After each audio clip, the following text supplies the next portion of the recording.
yeah, that's the book for me. The B-I-B-L-E, yeah, that's the book for me. B-I-B-L-E, yeah, that's the book for me. The B-I-B-L-E, yeah, that's the book. I have a book. It teaches me everything that I know. And in this book,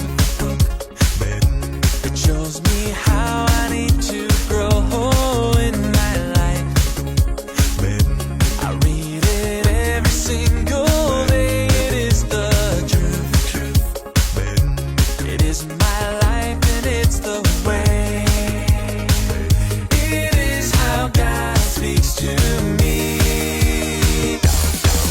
The B-I-B-L-E, yeah, that's the book for me.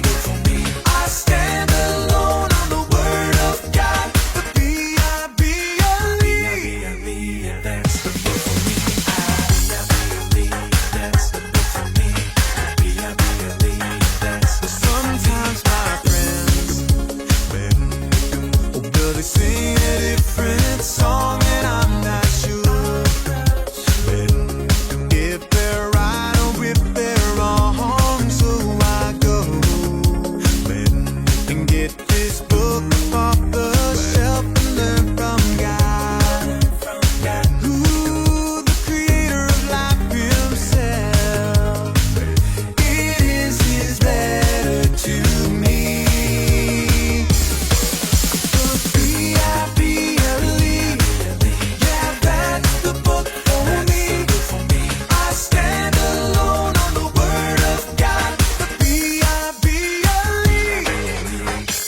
How did life begin? It's in there. It's in the book. How will the world end? Guess what? That's in there too. It's in the book. Any burning question rolling around in your mind, it's all in here to find. B-I-B-L-E, yeah, that's the book for me. I stand alone on the word of God. The B-I-B-L-E, yeah. B-I-B-L-E, yeah, that's the book for me. I stand alone on the word of God. The B-I-B-L-E, it's in the book. My God is so big and so strong and so mighty. There's nothing my God cannot do. My God is so big and so strong and so mighty. There's nothing my God cannot do. My God is so big and so strong and so mighty. There's nothing my God cannot do. My God is so big and so strong and so mighty. There's nothing my God cannot do. In the beginning, God made everything. God simply spoke and the world came to be. He sent a flood and made everything new. He parted the sea and let his people walk through. He helped a boy bring a giant right down. Joshua marched, the walls fell to the ground. These acts of power are worthy of praise. But if you want to question my God and his ways, I'll look you in the eye and say, my God is so big and so strong and so mighty. There's nothing my God cannot do. My God is so big and so strong and so mighty. There's nothing my God cannot do. Though we are sinners, he still gave us worth. God sent his son to live here on the earth. He healed the sick, he made blind men see. He let the lame walk and he set the world free. He died on a cross and he rose from the grave. He conquered sin, he is mighty to save. He went to heaven and he's coming back. God's word is true, but if it's attacked, I'll look you in the eye and say, my God is so big and so strong and so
Hi, boys and girls.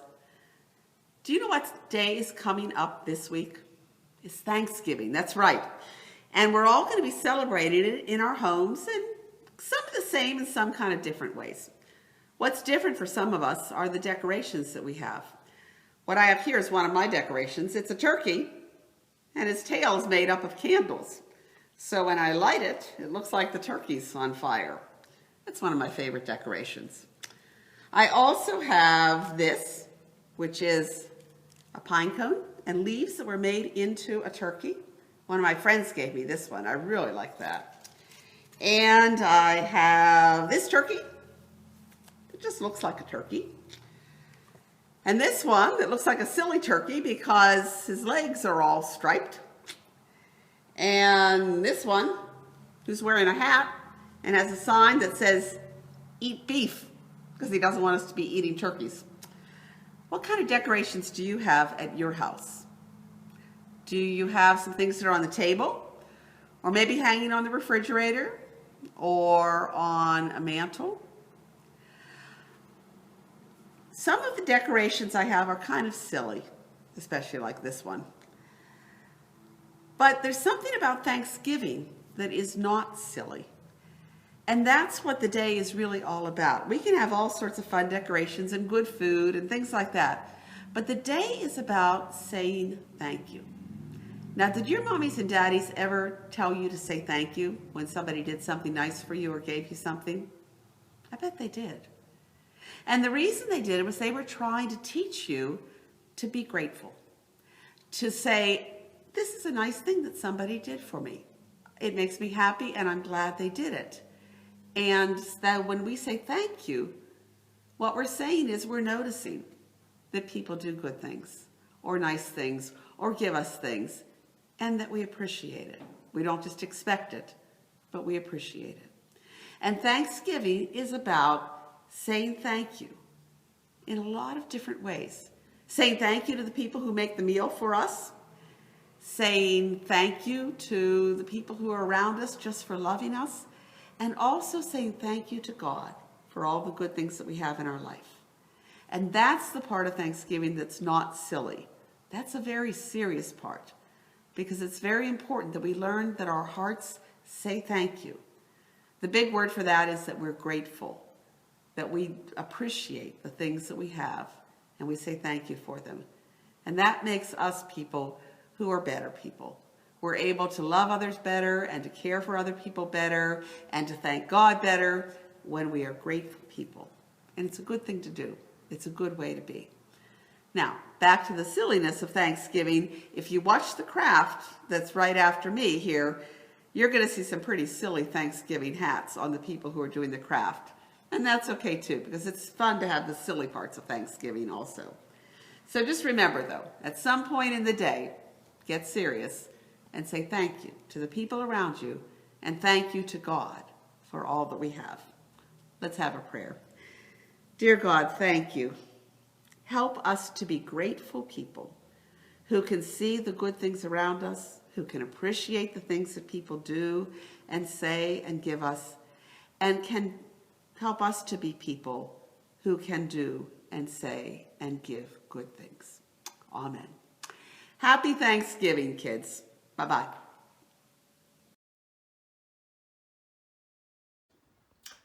Hi, my name's Jim, and this is my assistant, Penny. We are here to demonstrate our Sunday School Thanksgiving craft. So hopefully you have received your Thanksgiving craft papers. You can see that there's a paper that shows what will be the feathers and a paper that shows what will be the bird. And what we're going to do is take these papers, separate them, and then we're going to have to do some cutting. So you'll have to cut out this part. If you have a pair of safety scissors, you can try and cut it yourself. But you might want to get a grown-up to help you if you have to use a pair of grown-up scissors. So you can see that Miss Penny is finishing cutting out her feather pattern. And we're going to let her continue to work on that. And you can see that I have cut out my bird pattern.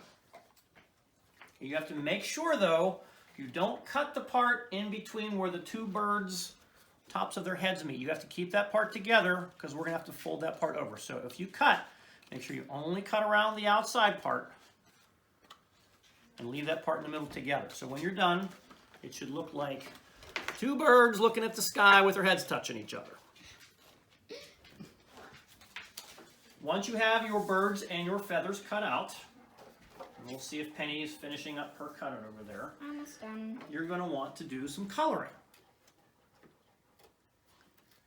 So if you want to look over here, you can see I've already started to color my bird. So I decided to color this part brown, and you might want to choose some different colors to make it look really pretty, because when this is done, you might be able to use it as a decoration for your Thanksgiving celebration. Now, I'm not the best at coloring. I'd rather use a paintbrush, but I'm going to try and use this crayon and keep it inside the lines. See if it looks pretty enough. So you can see there's a lot of different colors you can use inside different lines and make your bird look really interesting.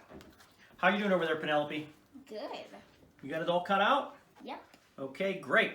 So the next thing you're going to want to do with your feather pattern, which is the pattern that Penny has, is write some words on it that show what you're thankful for. So we have done a few examples on Penny's feathers, and I wanted to make sure I told you it's better to write the words before you color the feathers. So if you need to, maybe get a grown-up to help you, or you can write them yourself. And we wrote our words with a magic marker that looks like this. That way you'll be able to see the words through the coloring. And it might be better to use a black marker so you can see it. Right. So we wanted to give you some examples of words that we were thankful for. So Penny, can you tell us what some of those words are that we wrote on the feathers? So we wrote Jesus, candy, parents, and our house. I'm most thankful for candy. Penny thankful for Jesus and our house. Okay, so once you have some of your words written, and we wrote words in our example on all of the feathers. You can see we wrote a bunch of words on our example here. And we wrote food and sunshine and trees and laughter. I wrote ice cream. And Penny wrote friends and family, and we love our pets and our toys and our other things. So those are all examples of what you can use, but it's important that you think about what's important to you and use those words. So once you have your words written, it's time to do some coloring. And so Penny has done some coloring over there that she's working on. And we're not going to color the whole thing in because I want to actually show how to put this together. Okay? So if I could borrow that from you, Miss Penelope. Sure. So there's a part in the middle of the feathers. You can see this real heavy black line here. And we need to actually cut that part out just a little bit so that we can slide our bird up in the middle. So if you hang on with me for just 1 second, we'll see if I cut that up high enough or not. That might be good. Let's see. On the example, we cut it all the way, but that might be a little too Okay. big because our turkey's falling over. Yeah, our turkey's not standing up very well. But if you cut a nice slit there, then the next thing you do is you take these two birds that are laying on their backs looking at the sky, and you're going to want to fold it right where their heads meet. And fold it right there.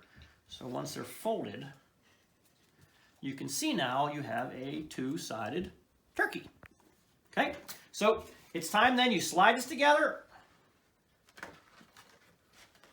And if we did it well enough, you know what? I'm going to cut this a little deeper. If you guys hang on 1 second.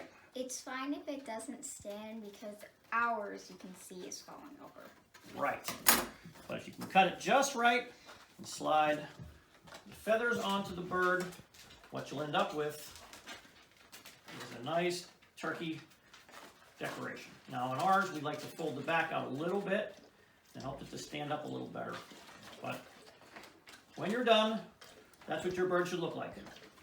Except it'll be a little more colorful than this example. Yeah. Okay, that's it. That's our craft. Happy Thanksgiving, and we hope to see you at Sunday school real soon. Bye, everybody. we're going to be singing He's Got the Whole World in His Hands. And think about those motions that we used to do, about the whole world in His hands. I bet you can remember them. Here we go. Ready?